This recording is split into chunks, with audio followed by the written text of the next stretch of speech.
and Brad, the two most famous physical therapists on the internet.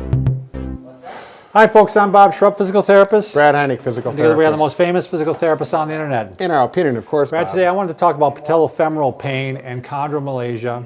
We've got some great self-help techniques and treatments and exercises you can do for this problem. So Techniques, having a hard time pronouncing that one. did I say today weird? No, you did good. Oh, wait, what are you smiling about? All right, this is Napoleon bone apart. Isn't that funny, Brad? All right, so today we're going to show you, generally with patellofemoral pain syndrome is what they call it. You're having pain on the front part of the knee here, a lot of times around the kneecap.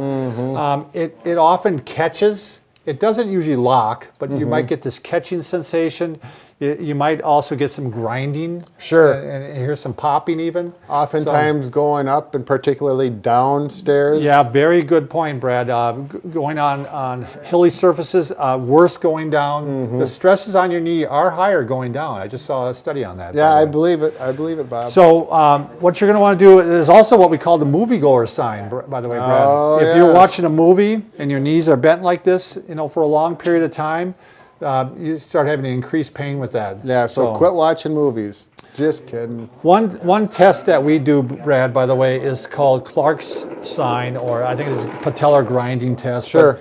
But, do you want to just roll up your pant leg, Brad? Oh, do I ever, Bob? So let's go ahead and get this stool over here. I would do this. He would be laying flat on the bed. Okay. But what I do is I usually tell him to first go ahead and tighten the knee or push the knee down into the bed. Yep, like that. And I tell him to do it very slow.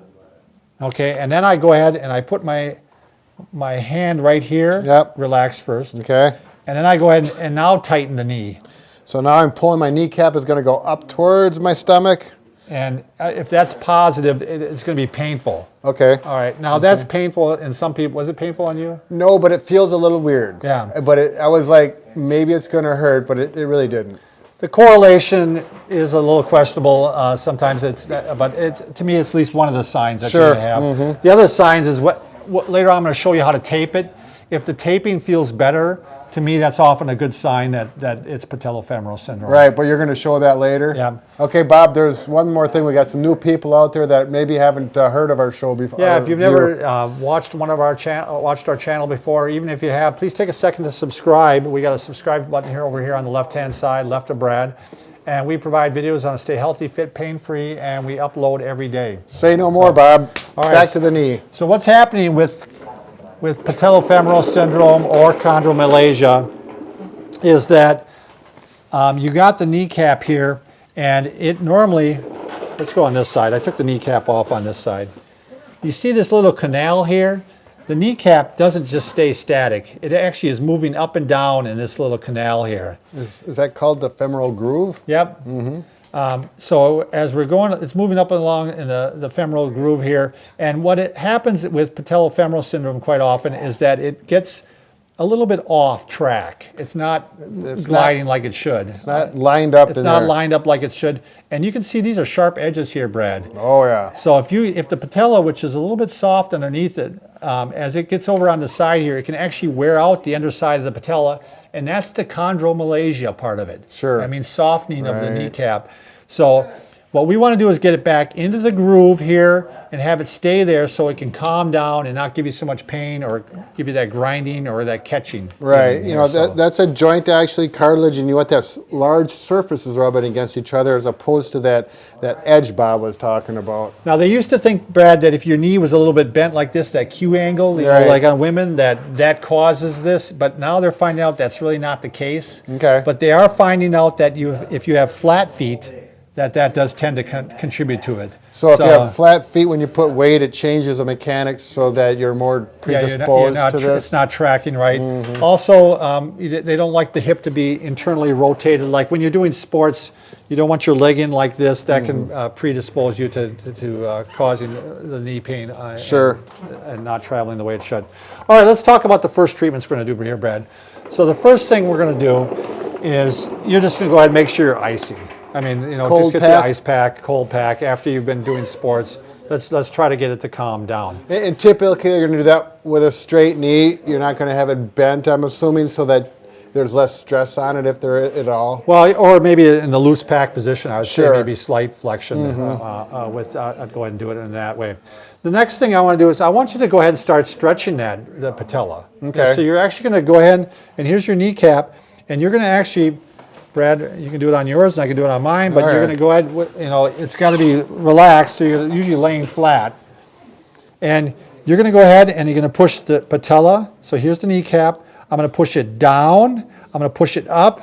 And I'm also going to push it towards the other knee. Yep. So Towards the inside, you we call it actually, medial. so you got to be relaxed to do this. But as you see, I'm pushing down. You're going to feel, you want to feel the kneecap actually move. And then you're going to also push up. See if they can get a different view this way. It's kind of hard because my skin's moving all over. But, when I was a PT student, I had no idea that the kneecap moved this much. If your quads are completely relaxed, you can really move your kneecap around quite a bit. Well, and that's the problem is some of you who have this may not be able to move your kneecap very much. It may be very tight.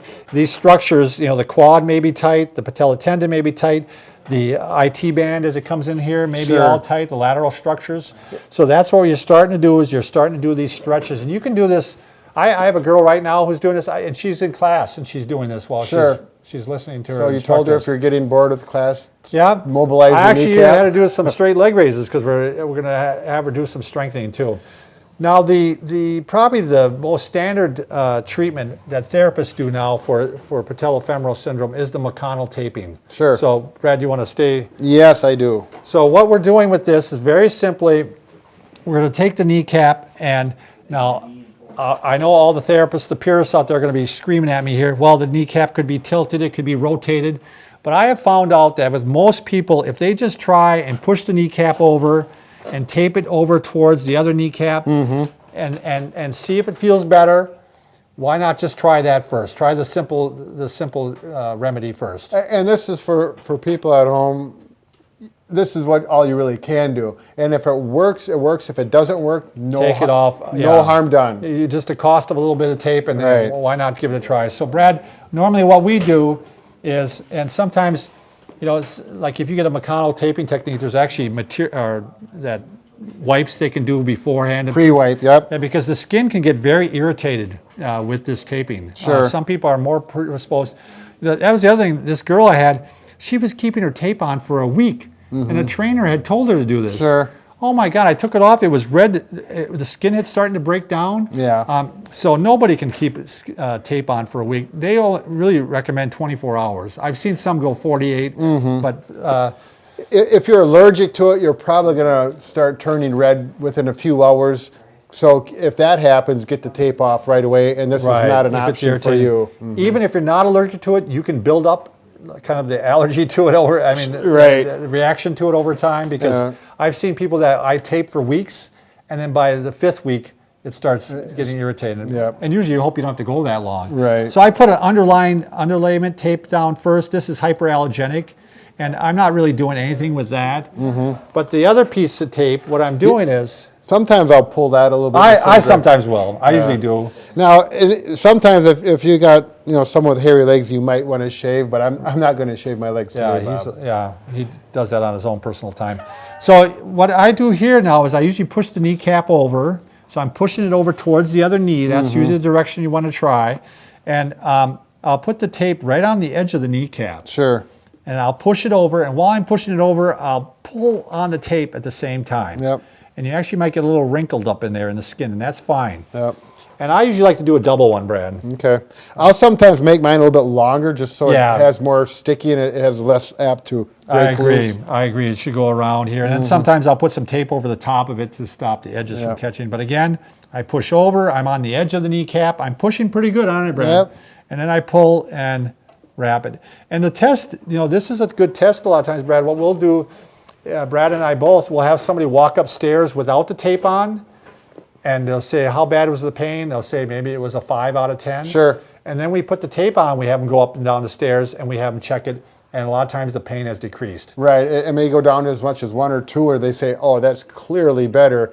Then you're on the right track. All right, other things you can do if you have flat feet, you may want to get arch support because that might help a bit. Sure. But let's go into some of the strengthening exercises, Brad. One of the first ones I'm going to have people do, is just go ahead and good old straight leg raises. So you can go ahead and I'm strengthening this one here. I'm just going to go ahead and lift up like this, and I'm going to go ahead and we're getting some strengthening of the quad.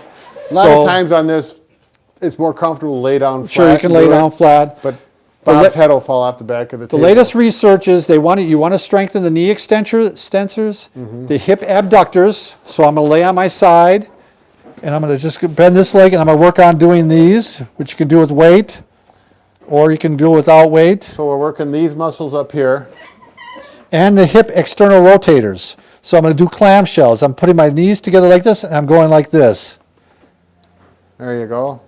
So why don't you turn this way so they can see it from both directions. Oh, you're going to. Well, it's going to be the wrong leg, and it's going to be my mic. But so yeah, here's hip abductors, and here's clamshells, hip external rotators. And normally he can't because he's going to go on his mic box there, but you lay down flat with a pillow and be comfortable.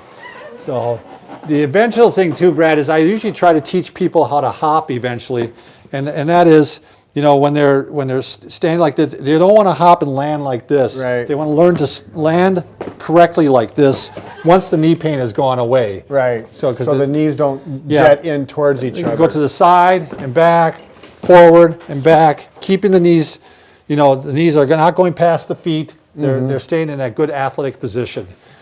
So those are some of the things to keep in mind. And when you go back to athletics, remember, you know, you're going to start off gradually, run on flat surfaces, not hills, avoid the steps and all that. Right. So thanks for watching, folks. Good job, Bob. Thanks. Here's a nice kneecap right here. Look at this.